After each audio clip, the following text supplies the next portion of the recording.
नमस्कार। जो भी लोग बिहार विधानसभा सचिवालय की एएसओ यानी असिस्टेंट सेक्शन ऑफिसर भर्ती का बहुत बेसब्री से इंतजार कर रहे थे, उनके लिए आखिरकार एक बहुत बड़ी और अच्छी खबर आ गई है।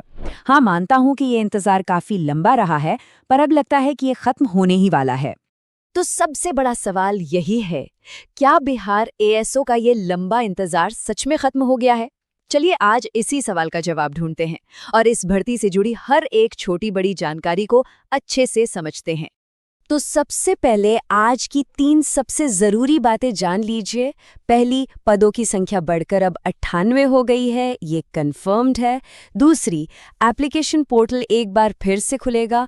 और तीसरी, जो शायद सबसे जरूरी है, उम्र की कट ऑफ तारीख में भी बदलाव होने की पूरी संभावना है।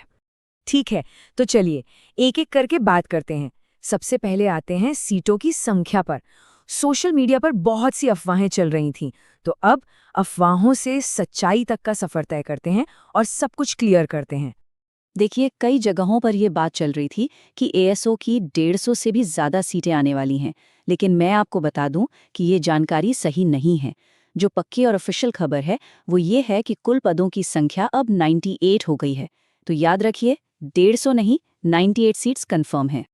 अब आपके मन में आएगा कि ये 98 का नंबर आया कहाँ से? तो देखिए, इसकी भी एक पूरी जर्नी है। जब ये वैकेंसी शुरू में आई थी तब इसमें सिर्फ 50 पद थे। कुछ समय बाद इसे बढ़ाकर 79 कर दिया गया और अब हाल ही में इसमें 19 और नए पद जोड़े गए हैं, जिससे कुल संख्या 98 हो गई है। और हाँ, ये जानना भी बहुत जरूरी है कि ये इतना अच्छा मौका क्यों है। देखिए, ये एक लेवल 7 की नौकरी है जिसकी बेसिक पे ही 44,900 रुपये से शुरू होती है। ये सचिवालय सहायक के बराबर का पद है, जो एक बहुत ही शानदार और प्रतिष्ठित करियर की शुरुआत दे सकता है। चलिए अब बात करते हैं सबसे जरूरी सवाल की, वो ये कि कौन कौन इसके लिए अप्लाई कर सकता है, खासकर वो नए उम्मीदवार जो इस मौके के इंतजार में थे। क्वालिफिकेशन को लेकर कोई कंफ्यूजन नहीं है। इसे बहुत ही सीधा और सरल रखा गया है। अगर आपके पास किसी भी मान्यता प्राप्त यूनिवर्सिटी से किसी भी सब्जेक्ट में ग्रेजुएशन की डिग्री है, तो आप अप्लाई कर सकते हैं। इससे कोई फर्क नहीं पड़ता कि आपकी डिग्री टेक्निकल है या नॉन टेक्निकल, बस आप ग्रेजुएट होने चाहिए। और हाँ, एक बहुत ही जरूरी बात उन लोगों के लिए जिन्होंने पहले ही फॉर्म भर दिया है। जब पोर्टल दोबारा खुलेगा तो आपको बिल्कुल भी परेशान होने की जरूरत नहीं है। आपका जो पुराना आवेदन है वही पूरी तरह से मान्य रहेगा। आपको कुछ भी नहीं करना है। अब आते हैं उम्र सीमा पर, जो एक बड़ा मुद्दा है। देखिए, पिछली बार उम्र की गणना 1 अगस्त 2023 के हिसाब से की गई थी, लेकिन क्योंकि भर्ती में इतनी देरी हो गई तो ये पूरी उम्मीद है कि नई कट ऑफ तारीख 1 अगस्त 2025 हो सकती है। जैसा हमने बीएसएससी इंटर लेवल परीक्षा में देखा था, वैसा ही यहाँ भी होने की उम्मीद है। तो अधिकतम उम्र सीमा क्या है? ध्यान से सुनिए। सामान्य वर्ग के पुरुष उम्मीदवारों के लिए ये 37 साल है। सामान्य वर्ग की महिलाओं और BC/EBC वर्ग के पुरुष और महिला दोनों के लिए 40 साल और SC/ST वर्ग के पुरुष और महिलाओं के लिए ये 42 साल है। अच्छा, तो सीटों और योग्यता की बात तो हो गई। अब समझते हैं कि इस परीक्षा की पूरी योजना क्या है, मतलब एग्जाम का पैटर्न कैसा होगा और हमें क्या पढ़ना है। इस भर्ती में 2 स्टेज होंगे, प्रीलिम्स और मेंस। प्रीलिम्स परीक्षा तो पूरी तरह से ऑब्जेक्टिव होगी, यानी आपको OMR शीट पर गोले भरने होंगे। लेकिन मेंस परीक्षा का पैटर्न एकदम अलग है। वो डिस्क्रिप्टिव यानी वर्णनात्मक होगा। यहाँ आपको ऑप्शन नहीं मिलेंगे, बल्कि 2 से 4 लाइनों में जवाब लिखने होंगे। ये आपकी तैयारी की एक अलग ही रणनीति की मांग करता है। अगर प्रीलिम्स परीक्षा के पैटर्न पर नजर डालें तो इसमें कुल 100 सवाल होंगे। इसमें जनरल स्टडीज से 40 सवाल, जनरल साइंस और मैथ्स को मिलाकर 30 सवाल और मेंटल एबिलिटी यानी रीजनिंग से 30 सवाल पूछे जाएंगे।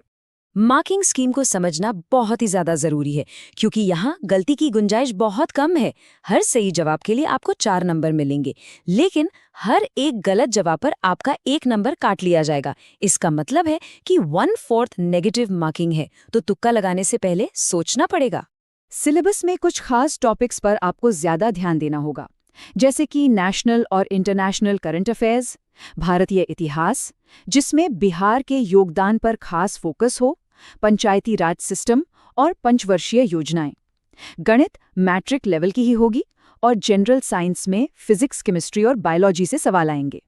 तो सारी जानकारी मिलने के बाद अब सवाल ये उठता है कि आगे क्या करना है। चलिए देखते हैं कि आने वाले दिनों का रोड मैप क्या होने वाला है। एक बात आप गांठ बांध लीजिए, जब एप्लीकेशन पोर्टल दोबारा खुलेगा तो आपको बहुत ज़्यादा समय नहीं मिलने वाला। उम्मीद यही है कि ये विंडो सिर्फ 15 दिनों के लिए ही खुलेगी, इसलिए अपने सभी ज़रूरी डॉक्यूमेंट्स के साथ पूरी तरह से तैयार रहिएगा। और सबसे बड़ी बात, इस बार प्रक्रिया में देरी की कोई गुंजाइश नहीं दिख रही है।